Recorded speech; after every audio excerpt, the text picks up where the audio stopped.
সালামু আলাইকুম প্রিয় ভিউয়ার্স, এটা হলো নকশিকাঁথা কাঠের ডেস্ক নওগাঁ সদর। তো এখানকার কিছু ডিজাইন আর তারা এর এক ভাই নিবে, আর কিছু ডিজাইন আছে ওই ওখানকার দুবল্লাটির ওই সাইডকার কী জানি বলে, ও ওখানে কালকে বলছিলাম।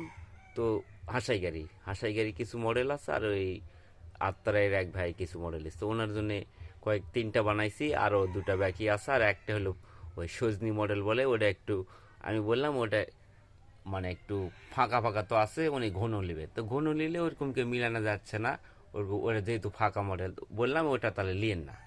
তো ওনার জন্য আমি সময় মাঝে মাঝে এনারা খবর নিত, তো অনেক দিন থেকে অপেক্ষায় আছে, এই কারণে আমি বানাইছি। তারপরে অ্যাডভান্স লেনে তারপর কি কারণে আমার কাছে অনেক কাস্টমার তো সরাসরি চলে আসে না বলেই, এই কারণে আমি অনেকে বলি ভাই একটু সময় করে লাগবে। কি কারণে আমার কাছে সবসময় কিছু ড্যাশ ব্যানে রাখাই লাগবে। কি কারণে না রাখলে ওই কাস্টমারগুলো ঘুরে চলে গেলে একটু মন খারাপ করবে, গাড়ি ভাড়া দেওয়া আসে। তো যাই হোক, আমার মানুষকে ঘুরানোর ইচ্ছা নাই। তো আমি এটাই মনে করেন যে আমি মানুষের পিছিয়ে ঘোরাও পছন্দ করি না, মানুষকে ঘুরানোও পছন্দ করি না। কি কারণে আমার এই যেমন অনলাইনে অনেকে বিকাশ করতে ভয় পায়, যে অনলাইনে অনেক জিনিসপত্র কিনে। আমার এক ভাই আমাকে বললো, ভাই একটা মোবাইল দেবো 3600 টাকা দাম, তো ওটা 128 রুম আর ক্যামেরা কত জানি বললো। তো উনি ওই মোবাইলটা দেখে খুবই তাই আমি বললাম, ভাই আমার নওগাঁ জেলাতে তো অবশ্যই ডিলার থাকবে, মানে ওই মোবাইল কোম্পানি। বললো না, নওগাঁতে কোনো ডিলার নাই। তাই আমি বললাম এই অনলাইনে টাকা বিকাশ করলে অনেকে মাল কিন্তু দেয় না। পরে উনি ঠিকই 549 টাকা বিকাশ করেছিল, পরে ওই 3600 টাকা পুরোটাই নিছে, তারপরেও ওনার মোবাইল দেয় না আর কি, ওরা ঢাকা কোনবা চালে নেই। তো আরেকজনের সাথে গল্প করেছে, উনি বললো হ্যাঁ ওই ভাই আমার একটা গাড়ি, ছোট বাচ্চাকে গাড়ি 3600 টাকা দাম, এরকম 549 টাকা বিকাশ করার বললো। তারপরে বাদ বাকি টাকা তো নিলই, নেওয়ার পর মাল দেয়নি, এরকম অনেকে করে। তো আমি যাই হোক, আমার মতো তার সবাই তো সাধু সন্ন্যাসী হওয়ার ইচ্ছা নাই যে কারো 10 টাকা মারি খাবো না।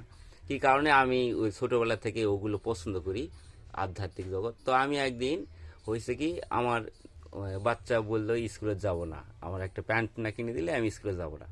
তো আমি বললাম টাকা পাইলে কিনে আনবো নি, অনেক আগেকার কথা অবশ্য। তো আমার এক পাশে একজন বসেছিল, উনি বলল যে হয়ে যাবে। তারপরে আমি বললাম, মহাজন টাকা দিলে আমি নিয়ে আসতে পারবো না? স্যার আমি তো কিনতে পারবো না, আমার কাছে টাকা নেই। পরে টাকা পাইছিলাম, কিনেছিলাম। পরে আমি বললাম যে আপনি কিভাবে আগে বললেন যে হয়ে যাবে? তো উনি বললো যে আমি কিছু আমল করি, এই কারণে অনেক কিছু সংক্ষেপ পাই।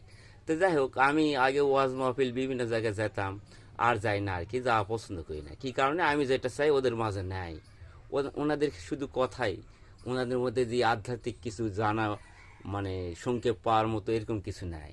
আর আমাদের এখানে পার্শ্ববর্তী এলাকায় একজন রিক্সাওয়ালা ছিল, উনি এক আল্লাহর অলির পিছনে 25 বছর মানে যাতায়াত করতো, দেয়ান মোহাম্মদ আলী, রাজশাহী তার মাজার। আমি ওসব মাজারে যাই না অবশ্য। তো এমনি হয়তো কোনো মাজারের সাইড দিয়ে গেলে দু এক জায়গায় যেতাম, মসজিদে নামাজ পড়ে জিয়ারত করতাম। তো উনি এক ইস্কালা 25 বছর ইস্কা চালাতো, আর আল্লাহর অলি দেয়ান মোহাম্মদ আলীর সাথে সম্পর্ক ছিল। উনি এমন করছে যে তোমার বাড়িতে একটা মাহফিল দাও। তো উনি মাহফিল দিয়েছিল, ওনার মাহফিলে ওনার নাম প্রধান বক্তা বলছিল, ওই ইস্কালার নাম বলছে তোমার নামে প্রধান বক্তার দাও। পরে ওই দেয়ান মোহাম্মদ আলী করছে কি, উনি চোখ মুখ থেকে বুক পর্যন্ত হাত লেসে বললো বাবা ওয়াজ করেন। ওই ইস্কালা ওয়াজ শুরু করে দিছে, কোরআন হাদিস সম্পূর্ণ মানে বলে দেয়। উনি কিন্তু জানতো না, মূর্খ ছিল মানে। তো এরকম অনেক আল্লাহর অলি বা বিভিন্ন শুনি যে ওনারা লেখাপড়া জানতো না, ডিগ্রি ছিল না, তারপরও হয়েছে বিভিন্ন জানছে। ওনাদের অনেক মুরিদ, যেমন এই রাজশাহী শাহ সাহেব নামে একজন আল্লাহর অলি আছে। আমার এখানকার অনেক লোক যায়, আমি যাই না ওসব, কিন্তু এমনি শুনি। তো ওনারাও আমার যেমন ডিগ্রি নাই, এই কারণে আমি অনেক কিছু আমি বলতে চাইলেও হবে না। আমি পথ চাই আসি আমার মহান সৃষ্টিকর্তার কাছে, তিনি যদি কিছু আমাকে এরকম এলেম দান করে, তো আমি ভবিষ্যতে কিছু বলার চেষ্টা করব। তো আপনারা বিশ্বাস করবেন কিনা জানি না, আমি কারো 10 টাকা মারে খাই না। কি কারণে আমার এক কাস্টমার বুঝলেন, একটা মৌমাছির চাকে যদি কেউ ঢাল না দেয় বা কিছু ফিকে না মারে, মাছি কিন্তু ওরে না, মৌমাছির চাকেই থাকে। তো যখন কেউ ঢাল বা ইট পাটকেল কিছু মারে, তখন মাছি উড়ায়। তো আমার এক কাস্টমার আমাকে 6 দিন ঘুরে আসলো, কিছু ডাইস রাখে পরে ফায়ার দিয়েছিল, কিছু বানিয়ে লিছে। 6 দিন ঘুরে আসছে টাকার ব্যাপারে, বিভিন্ন ব্যাপারে। উনি 2 বছর পর আমাকে ফোন দিছে যে ভাই এরকম আপনি কি নকশি কাঠের ডাইস বানান? হ্যাঁ আমি ডাইস বানাই। তো উনি বললো ভাই আপনার নাম কি বাবু মিস্ত্রি? হ্যাঁ। তো বললে আমি কিছু, হ্যাঁ আপনি 200 টাকা পাবেন, আপনার ডাইস ফেরত দিয়েছিলেন, আমি ডাইস বানাচ্ছিলাম, আপনাকে বলেছিলাম যে আপনি আসে সরাসরি নিয়ে যাবেন, আমি আপনার পিছনে আমি ঘুরতে পারবো না, কি কারণে আপনি অনেক ঘুরাইছেন। তা তা আমি বললাম, তো ওনার ননদ নাকি নিবে, আমি বললাম যে আমার কাছে আসতে হবে, আমার যেখানে ডাইস আছে ওইখানে দেখে শুনে আপনারা নিয়ে যাবেন। এছাড়া ইমুদ ছবি পাঠালে আমি দাম দর মিটলে আমি বলবো যে আমি থানার গেটের ওখানে একটা ফার্নিচারের কাজ করি, ও পর্যন্ত নিয়ে যাই দিতে পারবো, বাদ বাকি আপনাদেরকে ইয়া করতে হবে, নিয়ে যেতে হবে। কি কারণে মানুষের পিছে ঘোরা আমার খুব একটা ভালো লাগে না, আমিও ঘোরানো পছন্দ করি না, যে আমার পিছে যেমন আমি ব্যানে রাখি, এই জন্য অর্ডার আমি সবসময় নেই না। কি কারণে আমার কাছে ডাইস না থাকলে আমি অর্ডার নিয়ে যখন আমার কাস্টমার ফোন না দিয়ে অনেকে সরাসরি চলে আসে। এই আলেঙ্গা থেকে এক ভাই আসছিল, উনি যোগাযোগ করে আসছিল, রাজশাহী তো ডাইস পাওয়া যায়, রাজশাহী থেকে একজন আসে নিয়ে গেছে সরাসরি। তারপরে চাপাই থেকে, এর আগে চাপাই থাকে, এর আগে নিয়ে গেছে, আবার নিবে সামনে এই বুধবারে আসবে।